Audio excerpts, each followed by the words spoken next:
Welcome. Today we're looking into the recent Canadian federal election. The results, well, they weren't quite what many expected based on the polling leading up to it. That's right. For a long time, actually, for years, Pierre Poilievre and the Conservatives seemed to have a really solid lead.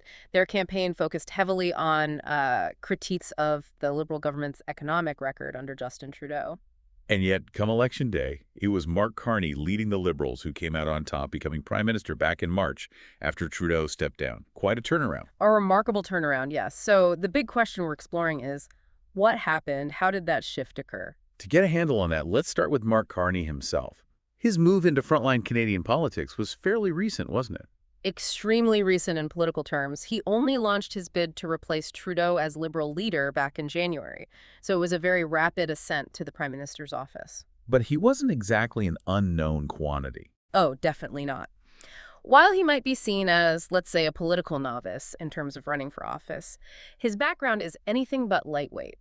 We're talking about someone who headed both the Bank of Canada and the Bank of England. A heavyweight policymaker, then, stepping into the political ring. Precisely. And that combination, new to electoral politics, but a veteran on the global policy stage, that seemed to give him a unique kind of profile in this specific Canadian context. And his campaign, it really leaned into the Canada-U.S. relationship, didn't it?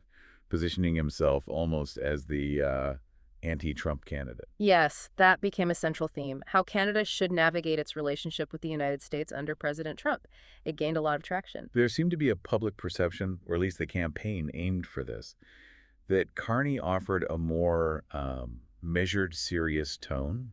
Compared to President Trump's more assertive, sometimes aggressive approach towards Canada, yes.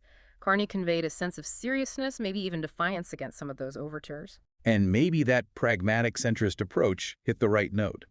After nearly a decade of Trudeau's more progressive agenda, perhaps Canadians were looking for something different. That seems plausible. His more moderate political stance might have appealed to voters looking for, well, a shift. And his image as a steady hand, someone capable of managing those difficult international relations, especially with the U.S., that looks like a key factor in his success. Let's talk more about that U.S. factor, because it seems impossible to overstate its influence on this election.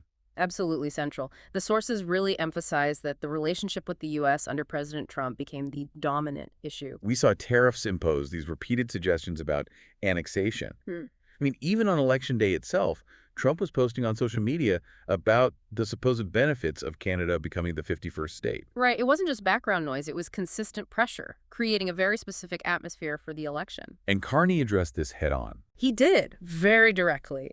In his acceptance speech, he spoke about warnings, about threats to Canadian land, resources, water.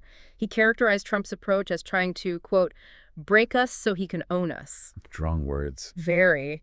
And that narrative, Carney, as the defender of Canadian interests against this external pressure that became a core part of his campaign, it clearly struck a chord. Which is such a contrast to Poilievre's campaign focus. He'd been hammering away at domestic issues for years. Exactly. Cost of living, the housing shortage. These were the issues that had really fueled conservative momentum and tapped into dissatisfaction with the previous Liberal government. But it seems like the sheer urgency of the Trump dynamic kind of pushed those domestic concerns aside, at least for enough voters. It looks that way. That substantial conservative lead, the double-digit lead they held, it started to evaporate right around the time Trump's rhetoric intensified and, crucially, when Trudeau resigned. Suggesting a real shift in what voters prioritized, external threats over internal economic concerns, perhaps. It certainly seems like it. Many observers, and even the candidates themselves, described this election as, the most important vote in their lifetimes, and largely because of that U.S. dynamic. It's worth remembering the international picture, too. This was, the second major election in a key U.S. ally since Trump returned to office after Germany? That's right. And so the world was watching how Canada would respond. How does a close ally, a major trading partner, handle this kind of strained relationship? There was also this sense, reading the analysis, that Trump's particular style of conservatism just didn't play well for the conservatives in Canada. That's a really interesting point. Poilievre's positions, while maybe firing up his base, might have actually pushed away more centrist voters who were uncomfortable with any perceived alignment with Trump's approach. So it might have been politically toxic north of the border. It appears that way, yes. It shows how political brands and ideologies can land very differently depending on the national context. Okay, so bringing it to the results. CBC Radio Canada projected a win for Carney's Liberals. Poilievre conceded. But it wasn't immediately clear if it was a majority or minority government, right? Correct. Vote counting was ongoing, so the final seat count and whether Carney would need support from other parties wasn't settled right away. And as you know, a minority government brings its own set of challenges for governing. And Poilievre, he said he'd stay on as leader. He indicated he would, yes. But it's worth noting the Conservative caucus has the power to review his leadership. They've removed previous leaders after election losses, so his position isn't necessarily guaranteed long-term. Even though the Conservatives actually increased their vote share. They did. Projections put them around 41% of the popular vote, which is actually their highest in decades, and they gained seats. But the critical point is, it wasn't enough to win the election and form government. So for them, described as a bitter loss, given where they were just months before. Absolutely. They had victory in their sights. Conversely, for Carney, it's being called a stunning reversal, a remarkable moment given how quickly he rose. The analysis seems to suggest he was maybe the right candidate for the moment, that the specific storm created by Trump's actions and Trudeau leaving created an opening only he could really fill. That's certainly one interpretation. The unique circumstances seem to have played directly to his perceived strengths, that image of a steady, experienced hand for turbulent times. So looking ahead, what are Carney's immediate challenges? It has to be managing that relationship with President Trump first and foremost. Without a doubt. That's priority number one. And apparently they already agreed back in late March to start talks on a new economic and security framework right after the election. So the wheels are likely already turning or need to start turning very quickly. And domestically, what can we expect? Well, expect legislation aimed at trying to shield Canada's economy from those U.S. tariff threats. There was talk of a middle-class tax cut, maybe measures to speed up approvals for energy and mining projects. Right, trying to boost the Canadian economy internally. Yes, and there's this bigger liberal ambition, too, making Canada a clean and conventional energy superpower, plus a $5 billion fund specifically for trade diversification to reduce reliance on the U.S. market. But dealing with Trump's, let's say, unpredictability on trade and security remains a huge hurdle.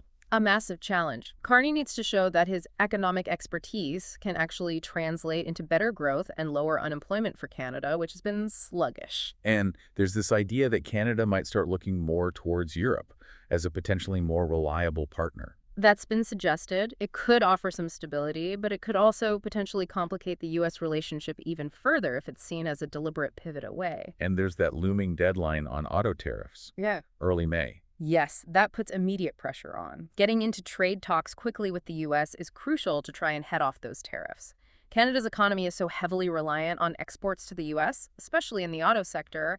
A trade war there could mean recession. So to wrap up, it really feels like Mark Carney's surprise win was heavily influenced, maybe even primarily driven, by the external factor of President Trump's posture towards Canada. It seems that way. It shifted the whole election narrative, neutralized that big conservative lead, and turned the vote into something of a referendum on how Canada should respond to this particular U.S. administration. Which leaves us with a pretty significant question moving forward. Indeed. When you consider how deeply intertwined the Canadian and U.S. economies are, yet combined with the unpredictable nature of current international politics, what are the long-term consequences of this new dynamic? For Canada, and for that critical relationship with its southern neighbor, it's certainly something to keep a close eye on.